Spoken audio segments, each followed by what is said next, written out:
Hi friends, நான் Tamilarasan. Welcome to DJs portfolio. நம்முடைய சேனல்ல இண்டிவிஜுவல் ஸ்டாக் அப்டேட்ஸ் வந்து பார்த்துட்டு இருக்காங்க. லாஸ்டா நம்ம வீடியோவில் சுஸ்லான் எனர்ஜி, ஓலா மொபிலிட்டி அண்ட் தென் கல்யாண் பத்தின full fundamental and technical analysis பார்த்துருந்தாங்க. இந்த வீடியோவில் ஒரு பென்னி ஸ்டாக்கை பற்றி பார்க்க போகிறோம். ஸோ வெறும் ₹3.53 இருக்க இந்த ஒரு பென்னி ஸ்டாக்குடைய பிஸ்னஸ் என்ன, டெக்னிக்கல் வியூ என்ன, ஃபியூச்சரில் போக வாய்ப்பு இருக்குன்றத இந்த வீடியோவில் டிஸ்கஸ் பண்ண போகிறோம். ஸோ ₹3.50 வச்சுக்கோங்க. ஒரு காலத்துல டிவிஎஸ் மோட்டார் ஷேர் வெறும் ₹3.05 ட்ரேட் ஆயிட்டு இருந்தது. 2000, 1999 அந்த மாதிரி நேரத்துல 1995ல எம்ஆர்எஃப் ₹11 ட்ரேட் ஆயிட்டு இருந்துச்சு. பட் இப்போ கதையே வேற இல்லைங்களா? டிவிஎஸ் மோட்டார்ஸ் 3003 ட்ரேட் ஆயிட்டு இருக்கு. எம்ஆர்எஃப் ₹1,53,000 ட்ரேட் ஆயிட்டு இருக்கு. ஸோ அந்த மாதிரி ₹3 இருக்கிற இந்த ஒரு பங்கும் ஃபியூச்சர்ல ஒரு ₹300 வரவும் வாய்ப்பு இருக்கு. ஸோ ஒரு சின்ன ஒரு இன்வெஸ்ட்மெண்ட் மாதிரி லாங் டேர்முக்கு பண்ணலாம் அப்படின்ற என்னுடைய ஐடியாவை ஷேர் பண்ண வந்திருக்கேன். ஸோ இந்த ஒரு வீடியோவில் பார்த்தீங்கன்னா எந்த ஒரு பங்கையும் வாங்குங்க இல்லை வித்துருங்கன்னு நான் சொல்ல கிடையாது. என்னுடைய வியூஸை வந்து சொல்றேன். அண்ட் தென் இந்த கம்பெனியோட ப்ரோஸ் அண்ட் கான்ஸை வந்து சொல்ல வந்திருக்கேன். ஸோ இந்த பாசிட்டிவ் நெகட்டிவை எடுத்து பாருங்க. அண்ட் தென் நீங்களும் அனாலிசிஸ் பண்ணிட்டு இன்வெஸ்ட் பண்ணுங்க.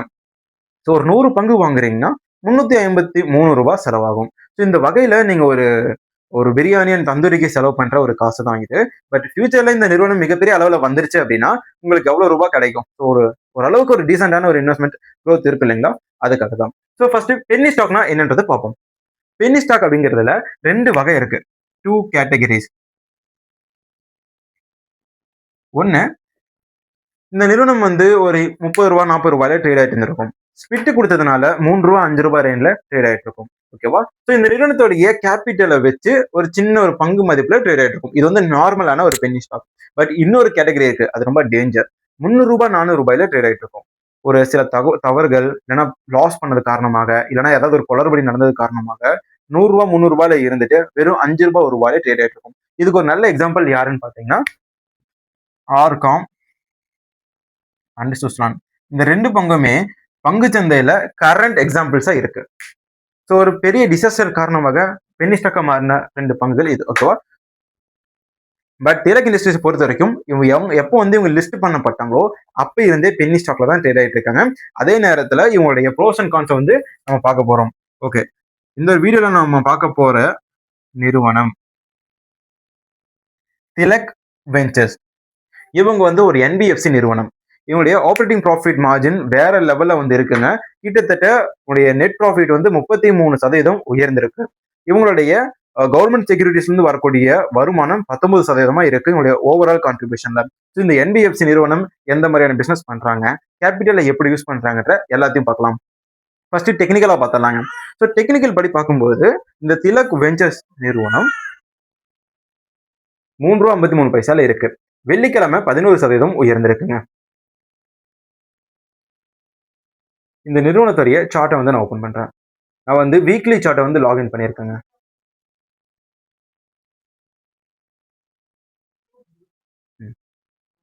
நான் ஆல்ரெடி சொன்ன மாதிரி 2021 இருந்து நம்ம எடுத்து பார்ப்போம். இல்ல, நம்ம வந்து ப்ரீவியஸ் இயர்ஸ் நல்லா பின்னோக்கி போவோங்க. 2016 போகும்.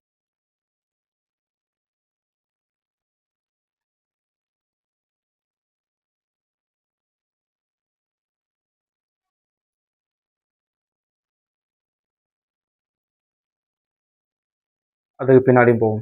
ஸோ இந்த பங்கு 2011, 2010 அந்த மாதிரி ரேஞ்சில் இதே ₹6, ₹7, ₹2, ₹3 ட்ரேட் ஆயிட்டு இருந்த ஒரு பங்கு. சரிங்களா? அண்ட் தென் இவங்களுக்கு கிடைச்ச அந்த மூமெண்ட்னால இவங்க சுமார் ₹185, ₹190 ரேஞ்சில் ட்ரேட் ஆயிட்டு இருந்தாங்க. அதுவும் 2014, 15 காலகட்டத்தில். ஸோ லிஸ்ட் ஆகும் போதும் பென்னி ஸ்டாக்கு 2013ல க்ரோத் ஆக ஆரம்பிக்குது. ஸோ 2015 பீக் வந்து ஸ்டார்ட் பண்ணுது. ஸோ இந்த இடத்துல பார்த்தீங்கன்னா ஒரு மிகப்பெரிய டவுன் இருக்கு இல்லைங்களா? இது வந்து நெகட்டிவ்னால வரல. இவங்க வந்து ஸ்பிட் கொடுத்துருக்காங்க. ஸோ ஸ்டாக் ஸ்பிட் கொடுத்ததுனால இந்த நிறுவன பங்குகள் நல்லாவே டவுன் ஆகி ட்ரேட் ஆயிட்டு இருக்கு. அந்த ஸ்பிட்டை அட்ஜஸ்ட் பண்ணி ட்ரேட் ஆயிருக்கு. சரிங்களா? இப்போ நான் க்ளோஸ் அப்ல கொண்டு வந்துட்டேன். இந்த பங்கோடைய ஸ்பிளிட் இருக்குங்களா? ஸ்பிளிட் அப்போ கிரியேட் ஆன அந்த ஹையை தான் 2022ல ஒரு ரெசிஸ்டண்டா ஏற்பட்டு ₹25 வந்து டச் பண்ணி ட்ரேட் ஆயிருக்கு. இதை பார்த்தா நல்லாவே புரியும். ரெசிஸ்டன்ட்ல டச் பண்ணி ரிவர்சல் நடந்திருக்கு. 2019லயும் இந்த பங்கோடைய பிரைஸ் ₹4 இல்ல ₹3 ட்ரேட் ஆயிட்டு இருந்துச்சு. ஓகே ஃப்ரெண்ட்ஸ், இப்போ ₹3.53 வந்து ரைஸ் ஆக ஆரம்பிச்சிருக்கு. இதுல 2 ரைஸ் வந்து இருக்கு. ரெண்டுமே வந்து ₹25, ₹25 சாரி ₹6, ₹6 ரேஞ்சில் வந்து டச் பண்ணியிருக்கு. சரிங்களா? ஸோ இப்போ இதை பேசுறதுக்கான காரணம் ஆர்எஸ்ஐ வந்து நல்ல பில்டப் வந்து கொடுத்துட்டு இருக்கு. 50 அப்படின்ற ஒரு ரேஞ்சில் இருக்கு. இதுவும் நம்ம வந்து டெய்லி சார்ட்டை ஓப்பன் பண்ணி பார்த்தோம் அப்படின்னா இந்த ஆர்எஸ்ஐ நல்ல ஒரு மூவை வந்து கொடுத்துருக்குங்க. பார்த்தீங்களா 74.52ல இருக்கு. ஸோ ஆர்எஸ்ஐ பிரேக் அவுட் வந்து கொடுத்துருச்சு டெய்லி சார்ட்டை வச்சு பார்க்கும்போது. ஸோ ஆர்எஸ்ஐ பிரேக் அவுட் எங்கே கொண்டு வந்து கொடுக்கும்னு பார்த்தீங்கன்னா இந்த ஷார்ட் டேர்மில் நடக்கக்கூடிய ஷேர் ரேலியை வந்து ஆர்எஸ்ஐ பிரேக் அவுட்ல நம்மளால பார்க்க முடியும். ஸோ பிரேக் அவுட் எப்படி கண்டுபிடிக்கிறது அப்படிங்கிறத நம்மளுடைய stock market classes Tamil lesson சேனல்ல வந்து அப்லோட் பண்ணியிருக்கோம். ஓகே, இப்போ வீக்லி சார்ட்டை நான் ஓப்பன் பண்ணியிருக்கேன். வீக்லி சார்ட் இப்போ ஏன் நான் மாற்றி காமிக்கிறேன்னு பார்த்தீங்கன்னா வீக்லி சார்ட்ல 2024-25 ஒரு ஹை இருக்கு. அந்த ஒரு ஹையை வந்து கிராஸ் பண்ணி 2025 ஆகஸ்ட் மந்த் வந்த இந்த கேண்டில் பிரேக் அவுட் கொடுக்க போகுதுங்க. ஸோ இதை ரெஸ்பெக்ட் பண்ணி பிரேக் அவுட் கொடுத்துச்சு அப்படின்னா பங்கு 6 ரூபாயில ட்ரேட் ஆக ஆரம்பிக்குது. ஓகே, இப்போ நான் இந்த ஒரு பங்கோடைய டெக்னிக்கல் வியூ வந்து காமிச்சேன். ஸோ இதுல நீங்க கவனிக்க வேண்டிய முக்கியமான 2 விஷயங்கள் என்னங்கிறத பார்ப்போங்க. ஃபர்ஸ்ட் இந்த பங்கோடைய ஐபிஓ பிரைஸ்ல இருந்து ட்ரேட் ஆனது. பிரைஸ் அட் பிகினிங் 3 ரூபா 4 ரூபா 7 ரூபா இந்த ரேஞ்சில் வந்து ட்ரேட் ஆயிட்டு இருந்தது. பீக் 2012 டு 2015 அந்த நேரத்துல 7 ரூபாயில இருந்து அப்படியே டிராஸ்டிக் அப்படியே மேலே ஏறி 185 டு 190 இந்த ஒரு பிரைஸ் ரேஞ்சில் வந்து ட்ரேட் ஆயிட்டு இருந்துச்சு. ஸோ கார்பரேட் ஆக்ஷன் காரணமா இந்த இடத்துல இந்த பிரைஸ் கீழே விழுந்துருச்சு. இங்க ஒரு ரெசிஸ்டன்ட் ஆரம்பிச்சு இங்க ஒரு ரெசிஸ்டன்ட் வந்திருக்கு. ஸோ பங்கு வந்து நல்லா டைலூட் ஆகிட்டு மீண்டும் மேலே போகும்போது 2019 25 ரூபான்ற இந்த ஒரு ரெசிஸ்டன்ட் வந்து டச் பண்ணி கீழே விழுந்து ட்ரேட் ஆயிட்டு இருக்கு. இப்போ இடையில 6 ரூபான்ற பிரைஸ் 2 டைம் டச் பண்ணிருக்கு, கிரியேட் பண்ணிருக்கு. ஓகேவா? ஸோ இப்போ இது மினிமம் ரெசிஸ்டன்டா ரியாக்ட் ஆகிட்டு இருக்கு. இப்போ இந்த பங்கு மேலே ஏறுதுங்களா? இது 15% உயர்ந்திருக்கா? இதே மாதிரி உயர்ந்து இந்த 6 ரூபாய் டச் பண்ணுச்சு அப்படின்னா நமக்கு கிடைக்கக்கூடிய ரிட்டர்ன்ஸ் 100%. இங்கிருந்து ஒருவேளை நல்லா பர்ஃபார்மன்ஸ் பண்ணி போச்சு அப்படின்னா நமக்கு கிடைக்கக்கூடாது 500% ரிட்டர்ன்ஸ் கிடைக்கும். 25 ரூபாயை டச் பண்ணாலே போதும் நமக்கு 500 என்ன சாரி 3 ரூபாயில இருந்து 30 ரூபா போச்சு அப்படின்னா 1000% வந்து ரிட்டர்ன்ஸ், அதாவது 10 டைம்ஸ் ரிட்டர்ன்ஸ். அப்படி பார்க்கும்போது நமக்கு ஒரு 800% லாபம் வந்து கிடைக்கும் 25 ரூபாய் டச் பண்ணிச்சு அப்படின்னா. இந்த 25 ரூபாயில இருந்து மீண்டும் இந்த 200 ரூபாய் வந்து டச் பண்ணிடுச்சு, 190 ரூபாய் டச் பண்ணுது அப்படின்னா 10,000%, அதாவது 100 டைம்ஸ்க்கு மேல ரிட்டர்ன்ஸ் வந்து நமக்கு கிடைக்குங்க. ஓகே, இந்த பிரைஸ் வந்து நான் வந்து பார்த்திருக்கேன். 3 ரூபாயில இருந்து 200 ரூபாய் போச்சு அப்படின்னா உங்களுக்கு வந்து ஒரு 90 டைம்ஸ் ரிட்டர்ன்ஸ் வந்து கிடைக்கும். 1 லட்ச ரூபாய் போட்டா 90 லட்சம் அந்த மாதிரி ரேஞ்சு தான். பட் நம்ம அவ்வளவு ரூபாய் போடணுமான கிடையாது. ஸோ எவ்வளவு போடலாம் அப்படிங்கிறத நான் பென்னி ஸ்டாக்கோடைய பேலன்ஸ் ஷீட்டை வச்சு சொல்றேன், நீங்களே டிசைட் பண்ணிக்கோங்க. அண்ட் தென் நான் திருப்பியும் சொல்றேன், ஒரு பங்கு வந்து வாங்குங்க வித்துருங்கன்னு சொல்லி இந்த வீடியோல நான் சொல்லலை. வீடியோ கடைசி வரைக்கும் பாருங்க, உங்களுக்கு கிடைக்கிற நாலேஜை வச்சு நீங்க டிசிஷன் எடுக்கலாம். First business. இந்த நிறுவனத்துடைய பிசினஸ் என்ன அப்படிங்கிறத பார்ப்போம். இந்த நிறுவனம் 1980 என்பிஎஃப்சி நிறுவனம் இல்ல ஒரு பினான்சியல் நிறுவனமா உருவாக்கப்பட்டது. இவங்களுக்கு இருக்கிற லைசன்ஸும் பாத்தீங்க அப்படின்னா என்பிஎஃப்சிக்கான லைசன்ஸ். பட் இவங்களுடைய கோரான பிசினஸ் இவங்க என்ன பண்ணிட்டு இருக்காங்க கரண்ட்ல பார்க்கும்போது ட்ரேடிங் வந்து பண்றாங்க. அதுவும் எஃப்என்ஓ, டெரிவேட்டிவ்ஸ், கமோடிட்டி இந்த மாதிரியான ட்ரேட்ஸ் வந்து பண்றாங்க. ஸோ இதெல்லாம் நமக்கு ரிஸ்க் அப்படின்னு தெரியும். இதெல்லாம் பண்ற ஒரு நிறுவனத்துல இன்வெஸ்ட் பண்ணலாமான்னு கேட்டீங்கன்னா ஆக்சுவலா இந்த மாதிரி ட்ரேட் பண்ற ஏகப்பட்ட பேங்க்ஸும் இருக்காங்க. கோட்டக் மஹேந்திரா பேங்க் இருக்காங்க, அண்ட் தென் பிரைவேட் பேங்க்ஸ் நிறைய பண்றாங்க, and then investment mutual funds இவங்க எல்லாமே பார்த்தீங்கன்னா எஃப்என்ஓ, டெரிவேட்டிவ்ஸ், கமோடிட்டியில ஆக்டிவா தான் இருக்காங்க. பட் இது ஏன் பென்னி ஸ்டாக்கா இருக்கான்னு பாத்தீங்கன்னா இவங்க ரொம்ப டிபெண்டா இருக்காங்க. ஸோ மார்க்கெட்டோட ரைஸ் அண்ட் ஃபாலோ இதையும் அஃபெக்ட் பண்ணும். பட் இவங்க ஆக்சுவல் ட்ரேட் தான் இருக்கும்போது நல்லா ட்ரேட் பண்ணாங்க அப்படின்னா பெட்டர் ஒரு ப்ராஃபிட் வந்து ஏர்ன் பண்ணுவாங்க. ஸோ கரண்ட்லி உங்களுடைய ஆப்ரேட்டிங் ப்ராஃபிட் மார்ஜின் ரொம்ப அதிகமாகவே இருக்குங்க. உங்களுடைய ப்ராஃபிட் வந்து 33% உயர்ந்திருக்கு 2024 அண்ட் 2025 கம்பேர் பண்ணும்போது இயர் ஆன் இயர்ல 34% இவங்களுடைய ப்ராஃபிட் உயர்ந்திருக்குங்க. இவங்களுடைய P ratio, price to earning ratio 25.3 இருக்கு. ரிட்டர்ன் ஆன் கேபிட்டல் எம்ப்ளாய்டு 7% இருக்கு. அண்ட் தென் இவங்க கிட்ட நம்ம கவனிக்க வேண்டிய இன்னொரு முக்கியமான விஷயம், இவங்க கிட்ட கடனே கிடையாதுங்க. ஸோ இவங்க ஒருவேளை இப்போ இந்த மாதிரி ரிஸ்கான பணத்தை வந்து ஏர்ன் பண்றாங்க. ஃபியூச்சர்ல அது நிறைய லாங் டேர்ம் கம்பெனிஸ்ல வந்து இன்வெஸ்ட்மெண்ட் பண்ணாங்க, அது மூலமா பெனிஃபிட் வந்துச்சு அப்படின்னா இவங்களுடைய ஷேர் மதிப்பு சோழமண்டலம் ஃபினான்ஸ் வரைக்கும் உயர வாய்ப்பு இருக்கு. அட்லீஸ்ட் ஆதித்ய பிர்லா கேபிட்டல் அளவுக்காவது உயர சான்சஸ் இருக்கு. ஸோ இவங்க இது வரைக்கும் டிவிடெண்ட்ஸ் வந்து கொடுக்கலைங்க. பட் போனஸ் அண்ட் ஸ்பிளிட்ஸ் இந்த மாதிரியான கார்பரேட் ஆக்ஷன்ஸ் கொடுத்துருக்காங்களா அப்படிங்கிறத பார்ப்போம். ஸோ ஒரு ஃபேஸ் வேல்யூ பார்த்தாலே நமக்கு தெரிஞ்சிருக்கும் கொடுக்குறாங்களா இல்லையான்னு. ஸோ அந்த வகையில இவங்களுடைய ஃபேஸ் வேல்யூ ₹1 இருக்கு. ஸோ ₹190 ரேஞ்சில் இருக்கும்போது இவங்க 10ன்ற ஸ்பிட் வந்து கொடுத்துருக்காங்க. ஸோ இதனால 10ஆல வந்து நம்ம 190 டிவைட் பண்ணா எவ்வளவு வரும்? ₹19.80. ஸோ இந்த மாதிரி தான் ₹190 ட்ரேட் ஆன பங்கு ஒரு பென்னி ஸ்டாக்கா ட்ரேட் ஆகி இப்ப கீழே வந்து ட்ரேட் ஆயிட்டு இருக்கு. அண்ட் தென் இவங்களுடைய பேலன்ஸ் ஷீட் வந்து எப்படி இருந்திருக்கு, ப்ரீவியஸ் இயர்ல இவங்க வந்து எந்த அளவுக்கு ப்ராஃபிட் பண்ணியிருக்காங்க அப்படிங்கிற விஷயத்த பார்ப்போம்.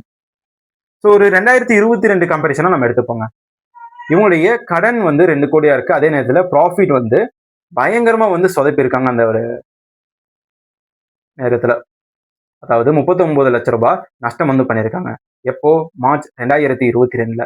இப்ப அப்படியே 2023க்கு வந்தோம்னா கதையே வேற. 2,27,00,000 லாபம் பண்ணியிருக்காங்க. என்னுடைய ஆப்பரேட்டிங் ப்ராஃபிட் மார்ஜின் -20% இருந்து 29% பிளஸ்ல வந்து வந்துருச்சு. ஸோ அதுக்கு அடுத்த வருஷம் 42% இவங்களுடைய ஆப்பரேட்டிங் ப்ராஃபிட் மார்ஜின் உயர்ந்திருக்கு. அதே நேரத்தில் நெட் ப்ராஃபிட்டும் வந்து 5,15,00,000 இருக்கு. ஸோ 2 கோடியா பண்ணது அப்படியே டபுள் ரிட்டர்ன்ஸ் வந்து கொடுத்துருக்கு. So and then operating profit margin வீழ்ச்சி அடைஞ்சாலுமே 6,17,00,000 2025ல லாபம் பண்ணியிருக்காங்க. ஸோ இந்த லாபம் கணக்கு மட்டும் போதுமான்னு கேட்டீங்கன்னா இந்த பங்குடைய சேல்ஸ் வந்து உயர்ந்திருக்கு. அதே நேரத்தில் வந்து ப்ராஃபிட் வந்து வருஷத்துக்கு கடந்த ஒரு 10 வருஷத்துல 17% இருக்கு. ஓகே ஃப்ரெண்ட்ஸ், இப்போ நம்ம இந்த பேலன்ஸ் ஷீட் வந்து பார்க்கலாம். பட் இது ஒரு என்பிஎஃப்சி நிறுவனம் அப்படிங்கிறதுனால இது எக்ஸ்பிளைன் பண்றது கொஞ்சம் டிஃபிகல்ட்டா இருக்கும்.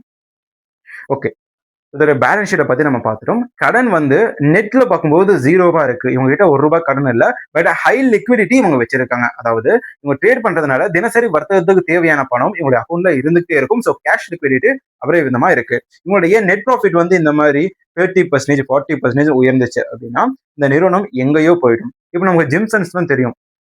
இவங்களும் ஒரு மிகப்பெரிய ஒரு ட்ரேடரா வந்து இருந்துகிட்டு இருக்காங்க.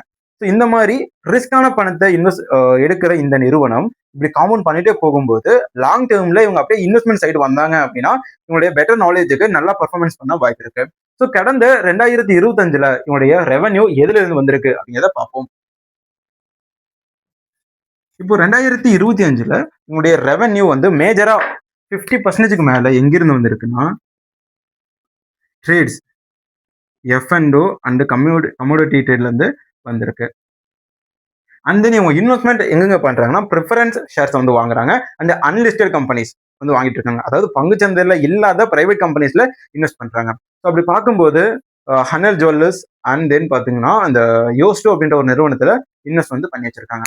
ஸோ லாங் டேர்ம்ல காம்பவுண்டிங் நடக்க வாய்ப்பு இருக்கான்னு கேட்டீங்கன்னா இந்த மாதிரி பங்குகள்ல வந்து ப்ரிஃபரன்ஸ் ஷேர் ஹோல்டர்ஸா வாங்கும்போது அவங்களுடைய அந்த ஒரு ரிஸ்க் வந்து கொஞ்சம் கம்மியா இருக்கும். பட் அதுவும் கொஞ்சம் ரிஸ்க் தான். கூடவே கவர்மெண்ட் செக்யூரிட்டிஸ்ல இன்வெஸ்ட் பண்ணிட்டு இருக்காங்க. பட் முழுக்க முழுக்க பங்குச்சந்தையை நம்பியே இவங்க வந்து இருக்காங்க. இவங்க வந்து மியூச்சுவல் ஃபண்ட்லயும் இன்வெஸ்ட் பண்றாங்க, மியூச்சுவல் ஃபண்டையும் இவங்க ரன் பண்றாங்க. பட் இருந்தாலுமே இவங்களுக்கு ரிஸ்க் வந்து ரொம்ப அதிகமா இருக்கு. ஸோ இந்த ரிஸ்க் வந்து உங்களுக்கு ஓகே அப்படின்னா ஒரு 100 பங்குல வாங்கி வைக்கலாம். என்னுடைய டிப்பா இதை நீங்க எடுத்துக்க வேண்டாம், என்னுடைய வியூவை மட்டும் நீங்க எடுத்துக்கோங்க. ஸோ இந்த வீடியோவுடைய நிறைய பகுதிக்கு நம்ம வந்துட்டோம். ப்ரோஸ் அண்ட் கான்ஸை இந்த தடவை நான் சொல்லிட்டேன். இந்த பாசிட்டிவ்னு பார்க்கும்போது நல்ல ரெவன்யூ ஜென்ரேஷன் பண்றாங்க. நல்ல ஒரு net profit growth revenue growth வந்து காமிச்சிட்டு இருக்காங்க. டெப்ட் வந்து 0வா இருக்கு. நெகட்டிவ்னு பார்க்கும்போது இவங்க முழுக்க முழுக்க பங்குச்சந்தையை சார்ந்தே வியாபாரம் பண்ணிட்டு இருக்காங்க. ஸோ பங்குச்சந்தை மேலே போச்சு கீழே போச்சு அப்படிங்கிறது இவங்களுக்கு பிரச்சனை கிடையாது. இவங்களுடைய F&O ஃபியூச்சர் அண்ட் ஆப்ஷன்ல நல்லாவே ஸ்பெகுலேட் நல்லாவே கெஸ் பண்ணி எடுத்தாங்க அப்படின்னா இவங்களுக்கு வந்து நல்ல ஒரு ப்ராஃபிட் வந்து கிடைக்க போகுது. அண்ட் தென் இவங்க ஃபியூச்சர்ல அந்த ஃபோக்கஸ் கோர் பிசினஸ் ஆன ட்ரேடிங்ல இருந்து இன்வெஸ்ட்மெண்ட் சைடு போனாங்க அப்படின்னா இந்த ஷேருடைய மதிப்பு உயர வாய்ப்பு இருக்கு. ஸோ எது எப்படியோ இப்போ நஷ்டம் பண்ண கிடையாது. ஸோ அதனால ஒரு ₹100 ₹300 வச்சு ஒரு 100 பங்குகள் வாங்கி வைக்கலாம் ஃபியூச்சருக்காக. இப்போ ஸ்விங்குக்காக நீங்க வாங்கி வைக்க வேண்டாம். இப்போ நான் சொன்ன 100%, 800% ரிட்டர்ன்ஸ் எல்லாம் பாத்தீங்கன்னா லாங் டேர்ம்ல வந்தாலும் வரலாம், வராமலையும் போகலாம். ஸோ அதனால ஒரு சின்ன அமௌண்ட் மட்டும் இன்வெஸ்ட் பண்ணி வைங்க. இந்த வீடியோ பிடிச்சிருந்தா லைக் பண்ணுங்க. இது போன்ற வீடியோஸ்க்கு சப்ஸ்கிரைப் பண்ணுங்க. தேங்க்ஸ் ஃபார் வாட்சிங். Tata, bye by.